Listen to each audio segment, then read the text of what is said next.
Isso é mesmo horrível. Eu já tinha saudade. Vou ter que escolher um toque para usar. Não, este é o clássico. Tem que ser. Vai ter que ser este. Este e aquele joguinho da serpente também. Que é o que dá para fazer nisto, não é? Não sei se dá para fazer muito mais. E acho que também dá para fazer chamadas. E receber chamadas, fazer chamadas. Esse é pré-MMS. Eu não sei se isto não dá para mandar MMS, mas eu não sei qual é a utilidade de uma MMS nos dias de hoje. Bem, hoje é quinta-feira e ontem, quarta-feira, a chamada de quarta-feira de cinzas. E começa então um período que é chamado o período da quaresma.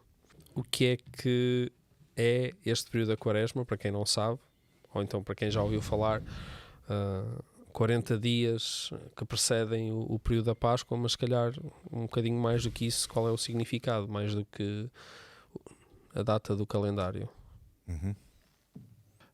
A quaresma, pensando no momento que estamos a viver, os dias que antecedem a Páscoa como o momento mais sublime do calendário cristão.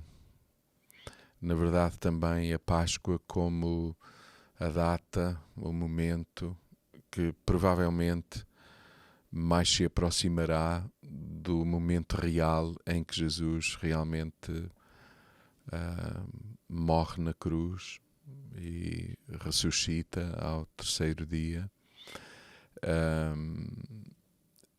Coincide também com o momento em que os judeus celebram a Páscoa, portanto, provavelmente, seguramente é o momento do calendário que estará mais atual e atualizado em função daquilo que verdadeiramente ocorreu.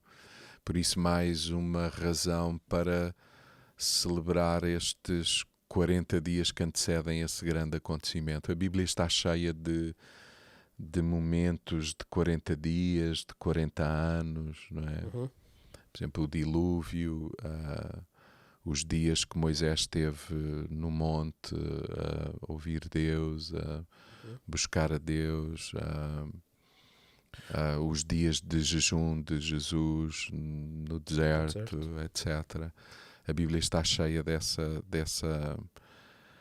expressão. Os anos de peregrinação no deserto também. Claro, os 40 anos, neste caso. Enfim, o próprio Moisés, que viveu 40 anos no Egito, 40 anos no deserto sozinho, 40 anos a conduzir o povo, fala-nos de uma quantia de dias, de tempo, que antecede algo de novo e de sublime e de facto de ressurreição, de novidade, não é? E a quaresma é algo que nós, como cristãos, deveríamos realmente considerar, consagrando este momento à reflexão do que aí vem, uma certa preparação para a celebração do que aí vem.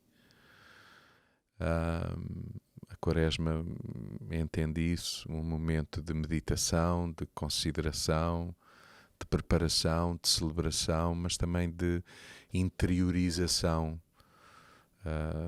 de tudo o que possa significar a morte e a ressurreição. Como ainda falávamos há pouco tempo, ainda a semana passada, e à volta também muito do que temos partilhado aos domingos, relativamente ao tema do sábado,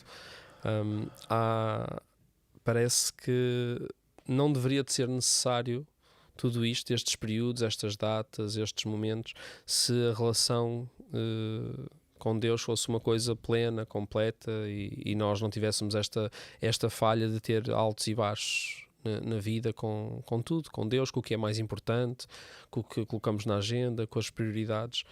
Mas na verdade eu acho que estes momentos são essenciais também, exatamente por isso, porque se nós não os tivermos, dificilmente vamos chegar de uma forma mais profunda e mais intensa onde Deus nos quer levar, não é?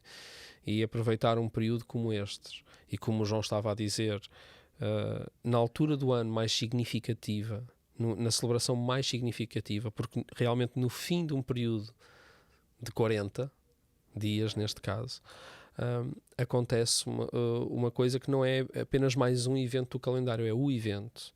É o evento que realmente muda toda a nossa história, não é? Paulo, não sei se queres falar sobre o que temos aqui no meio da mesa, mas temos aqui alguma coisa que nós, pelo menos aqui na Casa da Cidade, costumamos fazer neste período específico, não é? Sim, valorizamos a devoção como uma das práticas da espiritualidade, e o ano passado conseguimos reunir 40 amigos que escreveram sobre um tema dirigido pelo Bruno, e este ano repetimos, e ainda amanhã vamos ter o Bruno e o Ricardo, e o que queremos é de facto, junto com quem quiser, com a comunidade, a cada dia ter um momento de reflexão. Li esta semana que um pastor americano muito conhecido dizia que toda a gente sabe o que é meditar, porque basta sabermos o que é preocupação e estar preocupado com algo. É o que é pensar numa coisa negativa repetidamente. E então a meditação é justamente o oposto, é pensar repetidamente sobre uma coisa boa. Então é um convite para que possamos tomar tempo. A nossa tendência da autossuficiência é terrível, e obrigar-nos a estar próximos de Deus e próximos uns dos outros, para percebermos que num todo, num corpo que tem uma cabeça gloriosa, faz muito mais sentido estarmos juntos. E então é isto, é um apelo a um tempo de comunhão. Nós podemos mostrar aí a capa em antecipação do que virá, do que chegará no próximo domingo. Não a capa deste, mas a capa do próximo, ainda que este também está disponível, se alguém também quiser fazer, este continua disponível. Portanto, mas no próximo domingo nós teremos aqui várias unidades na casa para as pessoas poderem levar e terem, então, aproveitarem este momento.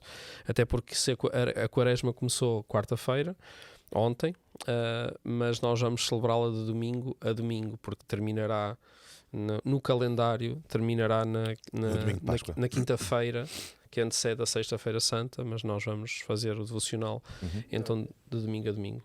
Há toda uma integração temática deste tema, como no programa de Páscoa, e as pessoas... Exatamente. Portanto, por falar naquilo que a casa faz, e o Bruno está a lembrar, nós estamos a integrar isto tudo num programa, e realmente nós temos feito um esforço muito grande em fazer deste momento alguma coisa mesmo significativa, não é? Tendo em conta tudo o que já falámos. Nós temos então o devocional de Páscoa. Vamos ter na quinta e na sexta-feira, antes da Páscoa, vamos também celebrar as noites da ceia, em que nós temos aproveitado a riqueza daquilo que temos na casa, teatro, música, arte, muitas expressões para celebrarmos isto com realmente mais significado, e vamos fazer tudo isso. Portanto, é uma bênção. Podemos ter este devocional com 40 pessoas este ano, algumas repetentes, outras novas, e podermos então usufruir tudo isto. Ainda assim, queria-vos perguntar a vocês, se o Paulo já falou de uma delas, a devoção, neste período, o que é que nós poderíamos fazer mais para aproveitá-lo melhor? Eu diria que realmente o jejum pode ser uma decisão, uma determinação que nos ajudará a focar naquilo que é essencial e determinante na nossa vida. Jejuar significa deixar algo de bom e de importante e útil por algo transcendente e superior, sem o qual nós reconhecemos que a vida perde sentido, por mais que tenhamos todas as coisas, não é? Eu sei que aquilo que estou a dizer e que estamos a falar é completamente contra a cultura. Em dias em que, por exemplo, no artigo que eu partilhei convosco, a Netflix assume, por exemplo, eu não sei até se não vamos ter problemas por eu estar a dizer isso, mas está escrito, portanto só estou a citar, que a Netflix terá assumido que o seu maior concorrente é o descanso das pessoas, é as pessoas dormirem. Portanto, eles não estão tão preocupados com quem no mercado compete com eles. Eles querem é ser bons o suficiente para não nos deixarem Tirar o dormir. sono. Ou seja, depois podemos partilhar o link também do artigo isto é no vídeo. preocupante, eu acho, preocupante. E nós somos embalados. A cultura tem esta forma dócil, entre aspas, de nos embalar a todos. E nós temos que questionar as coisas, temos que fazer perguntas, temos que acima de tudo, não diabolizando necessariamente, por exemplo, a tecnologia. O entretenimento, como a Netflix. Sim, mas que espaço tem isso na nossa vida? Não é? E quantas pessoas que nos escutam reconhecem que a última coisa que fazem antes de fechar os olhos é olhar para o telemóvel, e a primeira que fazem é olhar para o telemóvel, mas não é o despertador que está no telemóvel, é tudo o que está no telemóvel para além do despertador que tem tudo. E o que isso significa na nossa vida, a importância que damos aos likes daquilo que escrevemos, enfim, a gratificação que vem daí e não de relacionamentos mais profundos e significantes na nossa vida. Então eu diria que jejuar não tem só a ver com, enfim, nos abstermos da comida que é boa, que é essencial para o nosso organismo e para a nossa saúde e bem-estar, mas abstermos-nos de tudo aquilo que, apesar de ser bom, não é o essencial exatamente da nossa vida. E este é um momento propício para isso. E pode ser até que por este momento vivido experimentemos a gratificação que vem também da abstinência, né? E o encontro connosco, com o Senhor e uns com os outros. Eu durante este período, e para mim se calhar será mais difícil do que para outros mais fácil. Ainda agora falava com o Paulo diz que às vezes há dias que não vai a nenhuma rede social. Há semanas. Paulo, tu és forte. És contra a cultura. Pois, se calhar é isso. Não considero uma força séria. Eu acho que nesta altura, nem sempre foi assim, mas eu acho que todos os dias abro as redes sociais, pelo menos as mais conhecidas.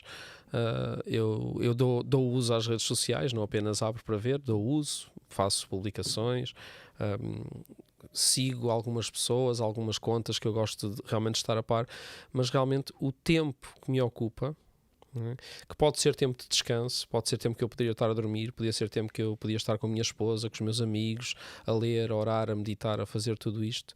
Se eu somar todo o tempo que eu passo de volta do aparelho, provavelmente vai dar uma fatia significativa. Eu vou tentar jejuar. Eu poderia fazer jejum de comida, mas acho que se calhar nesta fase para alguns será mais difícil fazer jejum destas coisas, e se calhar até mais significativo.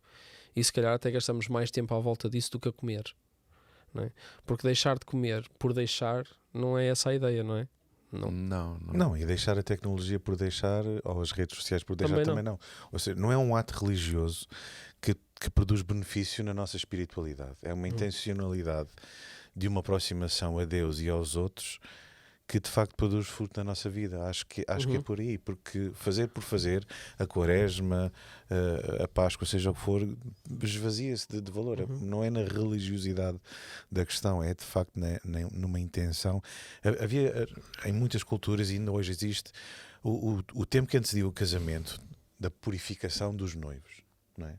Era todo um ritual, era uma importância dada àquele ato, àquele início de vida em conjunto, e depois havia um tempo de lua de mel, ou seja, era um mês longe de toda a gente.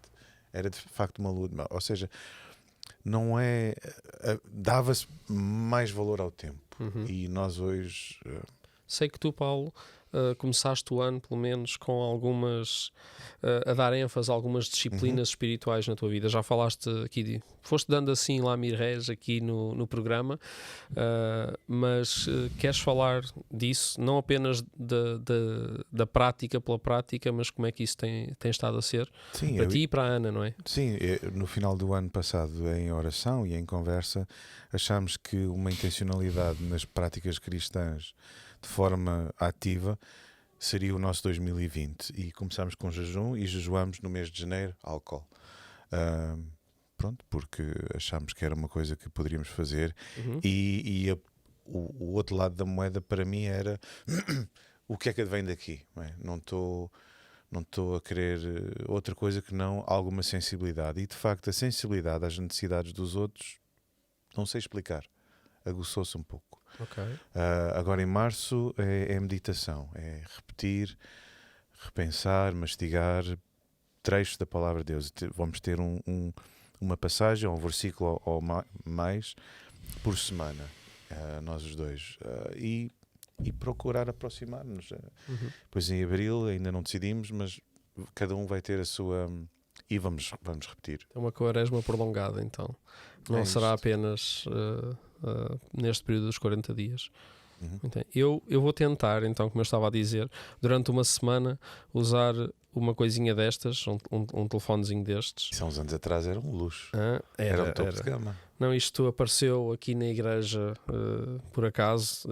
Nós recebemos muitos donativos e roupas e coisas para distribuir.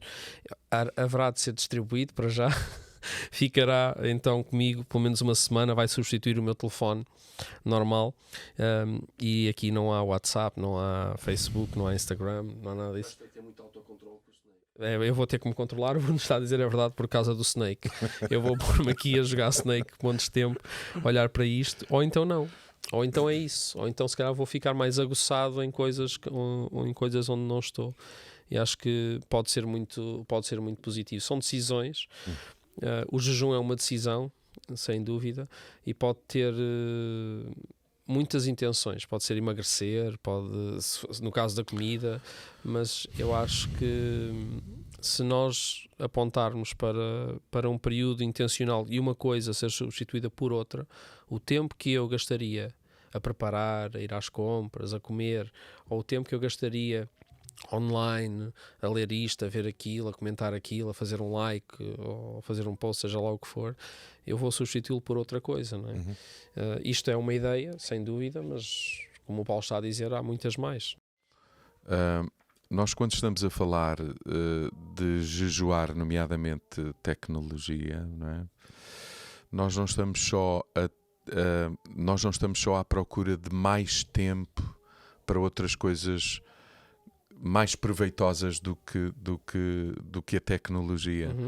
Nós estamos também a reconhecer o efeito nocivo da tecnologia. Nós não estamos só a substituir uma coisa por outra, é também por reconhecermos o efeito nocivo. Por exemplo, quando alguém tem perturbação do sono, uma das coisas que os técnicos dizem imediatamente é, por favor, tire do seu quarto qualquer ecrã. Por aquilo que os ecrãs, por natureza, provocam no cérebro das pessoas que precisam de descansar. E no fundo, por exemplo, a mim preocupa-me que haja uma geração que já desde os 3, 4 meses convive com o ecrã. Eu sou de uma geração em que o ecrã eu convivia com ele à noite, pontualmente. Não, o ecrã está presente na vida de uma geração quase desde que nascem. E há estudos científicos que falam do efeito disso daqui por X anos. Por exemplo, pois nós não sabemos como é que isto vai ficar. Comprometimento ao nível da socialização é um facto. Começa a ser comprovado. a dificuldade na socialização, na relação, ver no ecrã a grande fonte de gratificação, não nos relacionamentos, nem naquilo que alcançamos. Eu tenho que vos confessar o seguinte, e é uma confissão. Há coisas que eu vejo nas redes sociais que provocam em mim repulsa, mesmo. Eu diria uma reação de estou farto disto. Como se a vida fosse aquilo. Como se quem escrevesse aquilo só vivesse aquilo.